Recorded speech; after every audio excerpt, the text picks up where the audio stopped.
नमस्कार बच्चों। आज हम पढ़ने और समझने वाले हैं क्लास 9th एसएसटी सामाजिक विज्ञान की वर्कशीट नंबर 53 यानी कार्यपत्रक संख्या 53 को। यह आपकी 28 दिसंबर 2021 की वर्कशीट रहेगी। आज की इस बेहद आसान और इम्पोर्टेंट वर्कशीट में हम हिस्ट्री इतिहास के सेकंड चैप्टर यूरोप में समाजवाद एवं रूसी क्रांति को जारी रखेंगे। ये इस चैप्टर का 7th पार्ट रहेगा, यानी कि इससे पहले 6 पार्ट है वो हम डिस्कस कर चुके हैं और काफ़ी कुछ हमने डिस्कस कर लिया इस चैप्टर से रिलेटेड।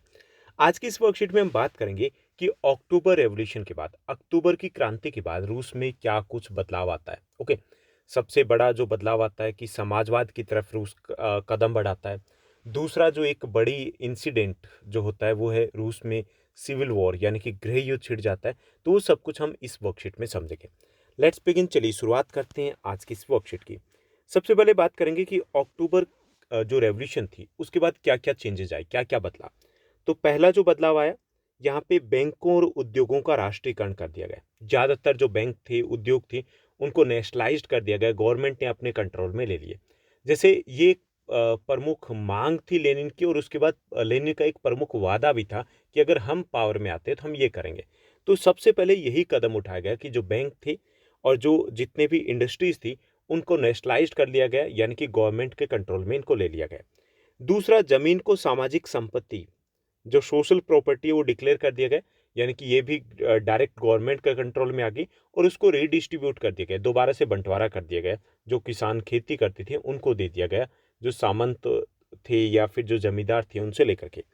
तीसरा चेंज आया, अभिजात्य वर्ग की पुरानी पदवियों पर रोक लगा दी गई। जो कुलीन वर्ग थे वो पदवियां धारण करते थे। पदवी मतलब समझते होंगे, टाइटल्स। ओके, जैसे अपने यहाँ पे अलग अलग तरीके से अंग्रेज दिया करते थे। ओके, तो उस टाइप के जो टाइटल थे उनके ऊपर रोक लगा देगी कि ये दिखावे की चीज़ें नहीं चलेगी। उसके बाद फोर्थ जो चेंज है कि किसानों को सामंतों की ज़मीन पर कब्जा करने की खुली छूट दे दी गई कि आपकी जहाँ ज़मीन, जहाँ पे आप कृषि करे हो, खेती करे हो, वो ज़मीन आपकी ही होगी। ओके, यानी कि लैंड को रीडिस्ट्रीब्यूट कर दिया गया, दोबारा से उसका बंटवारा कर दिया गया। शहरों में श्रमिकों और बेघर जो लोग थे उनको रहने की जगह दे दी गई। जैसे जगह कैसी दी गई, किसी के पास बड़ा मकान था तो वो छीन लिया गया, उसको परिवार और उसकी आवश्यकता के अनुसार ही जगह दी गई। ओके, इससे श्रमिक या जो बेघर बार लोग थे उनको भी रहने के लिए जगह मिल गई। 1918 में एक परिधान प्रतियोगिता को आयोजित किया गया और उसके बाद सेना और सरकारी अफसरों की जो वर्दियां थी वो बदल दी गई और इसमें सोवियत टोपी है उसका चुनाव किया गया। यानी ये कुछ बड़े बदलाव थे जो तुरंत में 1917 की जो क्रांति थी, अक्टूबर की जो क्रांति थी, उसके बाद किए गए थे। ओके, तो ये बदलाव आए थे। उसके बाद हालांकि ऐसा नहीं है कि बदलाव आए और सब कुछ स्मूथली चलने लगे, बहुत कुछ और भी उथल पुथल होती है। तो ये उथल पुथल क्या होती है, चलिए उसको भी समझते हैं। नवंबर 1917 में, यानी कि क्रांति के बाद की बात करें, संविधान सभा के चुनाव में बोल्शेविक बहुमत हासिल करने में विफल रहे, यानी कि बोल्शेविक पार्टी है उसको बहुमत नहीं मिल पाता। जनवरी 1918 में बोल्शेविकों के प्रस्ताव असेंबली द्वारा खारिज होने के बाद लेनिन ने असेंबली को ही बर्खास्त कर दिया, यानी कि वहाँ पे मेजोरिटी नहीं मिल पाती। मिली जुली तरीके से उनको संविधान सभा उसको चलाना पड़ता है कि वो संविधान लिखेंगे, लेकिन बोल्शेविकों के कुछ प्रस्ताव थे उसको असेंबली ने खारिज कर दिया। उसके बाद लेनिन ने उसी असेंबली को ही बर्खास्त कर दिया।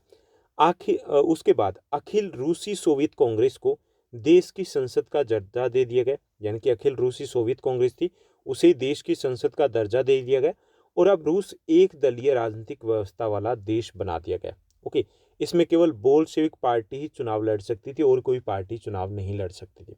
यानी ये भी एक बड़ा बदलाव था कि रूस है वो एक दलीय देश बन गया, यानी कि एक ही पॉलिटिकल पार्टी रहेगी, बोल्शेविक पार्टी, वही चुनाव लड़ने के लिए योग्य थी। उसके बाद एक और बड़ा जो इवेंट होता है रशिया में उस अक्टूबर रेवोल्यूशन के बाद, वो था गृह युद्ध। अब गृह युद्ध क्या था कि जब बोल्शेविकों ने भूमि वितरण का पुनर्वितरण का आदेश दिया तो सेना जो थी वो टूटने लगी थी, रूसी सेना। क्योंकि ज़्यादातर जो सिपाही थे वो किसान थे। वे पुनर्वितरण के लिए घर जाना चाहते थे ताकि वो भी ज़्यादा से ज़्यादा ज़मीन के ऊपर कब्जा जमा पाए, इसलिए सेना छोड़कर वो जाने लगे थे। गैर बोल्शेविक समाजवादियों, जिनको ग्रीन्स कहा गया, उदारवादी और जार समर्थक, जिनको वाइट्स कहा गया, और जो निजी संपत्ति के पक्ष में थे, उन्होंने अमेरिका, फ्रांस और ब्रिटेन के समर्थन से बोल्शेविक्स, जिनको रेड्स कहा गया, उनके खिलाफ युद्ध की घोषणा कर दी। यानी कि जो गृह युद्ध था वो किन के बीच में था, ग्रीन्स जो समाजवादी थे, यानी बोल्शेविकों के अलावा जैसे मेनशेविक थे वो। ओके, और जो जार के समर्थक थे वो वाइट्स थे और रेड्स हो गए बोल्शेविक। तो इनके बीच में गृह युद्ध की शुरुआत हो जाती है और इसके कारण रूस में ये कुछ लंबे समय के लिए, काफ़ी लंबे समय तक एक अलग ही माहौल बन जाता है, अफरा-तफरी का माहौल बन जाता है, क्योंकि लोगों को उम्मीद थी कि सब कुछ रीसेट हो जाएगा। ऐसा कुछ नहीं हो पाता है क्योंकि गृह युद्ध है वो लंबा खिंच जाता है। अब ये गृह युद्ध इसलिए होता है क्योंकि रूस के कुछ ही इलाके के ऊपर बोल्शेविकों का कब्जा था। अब अगर पूरे देश के ऊपर कब्जा करना था तो वहाँ से व्हाइट्स को हटाना ज़रूरी था, ग्रीन्स को हटाना ज़रूरी था और ग्रीन्स को लग रहा था कि यहाँ से रेड्स को हटाना ज़रूरी है। तो इसलिए इनके बीच में ये गृह युद्ध है, इसकी शुरुआत होती है। इन समूहों के बीच में छिड़ी लड़ाई में लूट-मार, डकैती, भूखमरी जैसी समस्याएं वो और ज़्यादा बढ़ जाती है। व्हाइट्स जो निजी संपत्ति के हिमायती थे, उन्होंने ज़मीन पर कब्जा करने वाले किसानों के खिलाफ सख्त रवैया अपना लिया और उनकी इस तरह की कार्रवाइयों से जो गैर सेविकों के लिए जो जन समर्थन था वो और भी तेजी से घटने लग गया था। ओके, यानी कि सभी का झुकाव था, जो किसान थे, क्योंकि मजदूर थे, किसान थे, उनके लिए काफ़ी कुछ ऐसी घोषणाएं की गई थी, तो उनको लगा कि बोल्शेविक ही बेटर है।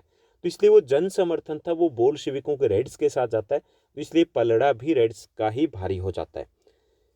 तो ये हुआ गृह युद्ध के दौरान। अंत में क्या होता है, रिजल्ट आउटकम यही निकलता है कि बोल्शेविक है उन दोनों ग्रीन्स और वाइट्स हैं उनको हराने में कामयाब रहते हैं। अब जो रूस था, यानी कि जब गृह युद्ध समाप्त हो गया तो यहाँ पे पूरा फोकस था कि देश को समाजवादी राष्ट्र बनाना है, क्योंकि इसी वादे के साथ बोल्शेविक थे वो सत्ता में आए थे। अब उसके लिए कुछ कदम उठाए गए थे। क्या क्या कदम उठाए गए थे कि युद्ध के दौरान ही बोल्शेविकों ने उद्योगों और बैंकों के राष्ट्रीयकरण को जारी रखा। कि जब युद्ध हो रहा था तभी उन्होंने बैंकों और उद्योगों का राष्ट्रीयकरण कर दिया, सरकार ने अपने कंट्रोल में ले लिया। उन्होंने किसानों को उस भूमि पर खेती करने की अनुमति दे दी जिसका सामाजिकरण किया जा चुका था। बोल्शेविकों ने जब्त की गई भूमि का उपयोग यह दिखने के लिए किया कि सामूहिकता क्या होती है, यानी कि यह दिखाने के लिए क्या कि वहां पर जो जमीन थी वो गवर्नमेंट के कंट्रोल में आ चुकी थी। वहां पर किसानों को सामूहिक खेती करने के लिए भी प्रोत्साहित किया गया कि आप मिलकर के खेती कीजिए और जो भी मुनाफा होगा वो आपस में बांट लिया जाएगा। गिरती अर्थव्यवस्था को सहारा देने के लिए और विकास को सुनिश्चित करने के लिए वहां केंद्रीकृत नियोजन को अपनाया गया। पंचवर्षीय योजना उसकी शुरुआत की गई। हमारे देश में हमने भी इसी योजना को रूस से ही कॉपी किया था, पंचवर्षीय योजना। ओके, तो पंचवर्षीय योजना है, इसकी शुरुआत की गई कि 5 ईयर्स के लिए एक प्लानिंग बनाई जाएगी, उसी चीज़ के ऊपर फोकस किया जाएगा। तो ऐसा कुछ वहाँ पर शुरुआत की गई। शिक्षा को सभी प्रकार के विकास की आधारशिला मानकर प्राथमिक से लेकर के उच्च और व्यावसायिक शिक्षा तक का ध्यान रखा गया कि शिक्षा के ऊपर जोर दिया गया कि ये विकास की नींव है, आधारशिला है। और श्रमिकों को रहने के लिए क्वार्टर, महिला श्रमिकों के बच्चों के लिए बालवाड़ियों इत्यादि का भी प्रबंधन किया गया। स्वास्थ्य सेवाएं हैं वो सस्ते में उपलब्ध करवाई गई। तो ये सब कुछ बदलाव आए थे। कब?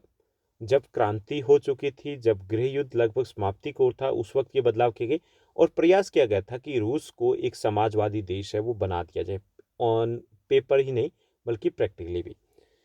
तो ये थी हमारी आज की वर्कशीट, उसका कंटेंट। अब इसी पर बेस्ड 3 आसान से प्रश्न दिए गए हैं, चलिए इनको हल करते हैं।